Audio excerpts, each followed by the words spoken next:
जय मसीह की। प्रभु यीशु मसीह के जीवित सामर्थ्य नाम में परमेश्वर आपको आशीष दे। हमारे एलोहिम संगति चैनल को कृपया जो है सब्सक्राइब करें और लाइक कमेंट और शेयर भी करें।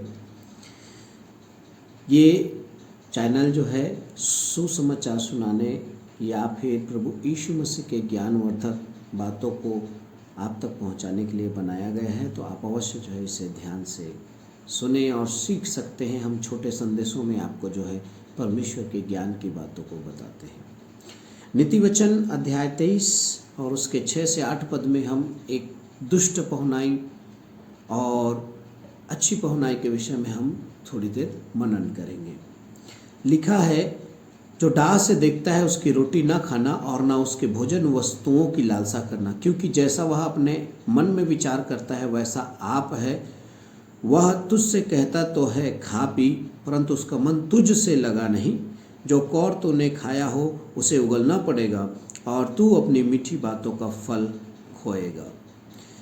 यदि हम इस वचन पर जाएं और ध्यान दें तो परमेश्वर का वचन स्पष्ट हमें इस नीति वचन के द्वारा सिखाता है कि जो डाह से देखता है उसकी रोटी न खाना और उसके भोजन वस्तु पर बिल्कुल भी लालसा मत करना, क्योंकि वो जो आपको खिला रहा है दुष्ट पहुनाई के अंतर्गत, उसकी लालसा आपके ओर नहीं है, उसका मन आपकी ओर नहीं है, उसका प्रेम आपकी ओर नहीं है।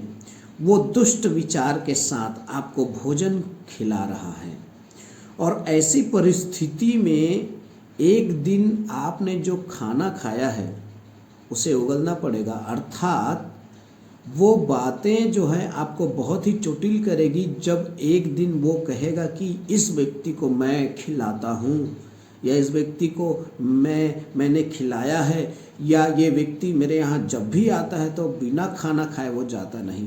इस प्रकार जब आपको किसी तीसरे व्यक्ति से सुनने को मिलेगा तो ये उसी वचन के समान है जो लिखा है, जो कौर तूने खाया हो उसे उगलना पड़ेगा और तू अपनी मीठी बातों का फल खोएगा। देखिए, आप अपनी मीठी बातों का फल खोएंगे। आपके द्वारा कहे हुए आशीर्वादों को, आपके द्वारा कहे हुए उस प्रशंसाओं को जो उस व्यक्ति के प्रति है, वो आप उसे खो डालेंगे।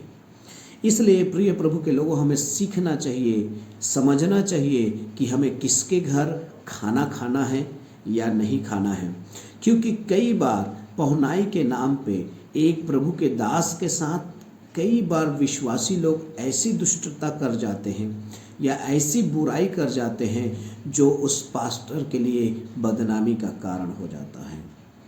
एक प्रभु के दास, एक सेवक को किस प्रकार भोजन खिलाना चाहिए या किन लोगों के साथ खाना चाहिए, इस पर बहुत ही ध्यान रखना चाहिए।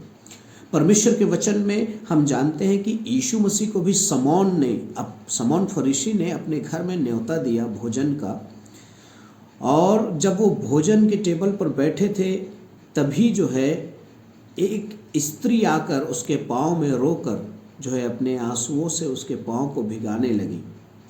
और वो स्त्री सामान्य स्त्री नहीं थी, वो स्त्री एक वेश्यागमन करने वाली स्त्री थी या एक वेश्या थी जो अपना पालन पोषण उससे करती थी। लेकिन शायद वो प्रभु यीशु मसीह को अपना प्रभु मानने लगी, इस कारण से उसके हृदय की वेदनाओं और प्रेम को जो है प्रकट करने के लिए वो समौन के घर में जबरन घुस गई और यीशु मसीह के पाँव में रोकर अपने आंसुओं को उसके पाँव में गिराने लगी। लेकिन जब वो स्त्री उसके पाँव को चूम रही थी, अपने आंसुओं से भिगा रही थी, अपने बालों से पोंछ रही थी, तो समौन ने कहा, हाय, मैं तो गलत व्यक्ति को बुला लिया। अगर ये भविष्यद्वक्ता होता तो जान जाता कि ये कैसी स्त्री है।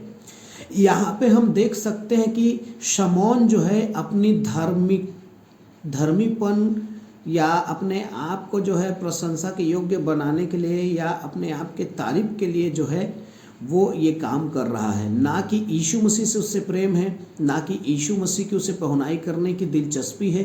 वो बस अपने लोगों के बीच में जो है बड़ा बनने, या अपने लोगों के बीच में, या यीशु मसीह के नज़र में, या उसके लोगों के नज़र में यीशु मसीह के, वो अपने आप को धर्मी बनाने का प्रयास कर रहा है। लेकिन प्रियो, आप और मैं, हम जानते हैं कि वो स्त्री ने उससे प्रेम किया। इसलिए यीशु ने उस शमौन से कहा था कि क्या मैं तेरे घर आया, तूने मुझे पानी दिया?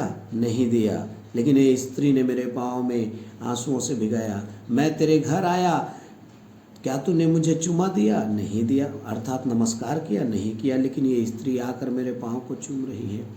मैं तेरे घर आया और क्या तूने मेरे सिर में तेल डाला? नहीं डाला। लेकिन ये स्त्री ने मेरे पाँव में जो है इत्र डाला। परमेश्वर प्रभु यीशु मसीह के वचन के द्वारा हमें सिखा रहा है कि हमें पहुनाई जो है दिल से, प्रेम से करना चाहिए। आइए हम सच्ची पहुनाई को सीखों, और अवश्य मैं विश्वास करता हूँ हर एक प्रभु का जन जो है, किसके यहाँ खाना है और नहीं खाना है, इस पर अवश्य ध्यान रखें। याद रखिएगा, एलीशा को जो है एक सुनेम की स्त्री जो है कितना मजबूर करी खाना खाने के लिए, तब वो जाकर खाना खाया है। हमें किसी के यहाँ तुरंत जाकर भोजन नहीं करना चाहिए, और जिसके भी यहाँ जाते हैं हमें सोच समझकर भोजन करना चाहिए, उसका प्रेम आपकी तरफ है या नहीं है। मार्था के घर यीशु मसीह गया था, या मार्था ने यीशु मसीह को अपने घर ले गया था भोजन कराने के लिए, लेकिन उसके साथ आए हुए लोगों को देखकर, उतने लोगों के लिए भोजन बनाने की बातों को समझकर जो है वो मार्था जो है बहुत ही घबराने लगी। यीशु मसीह ने इसीलिए कहा था कि हे मार्था, तू बहुत बातों में घबरा रही है।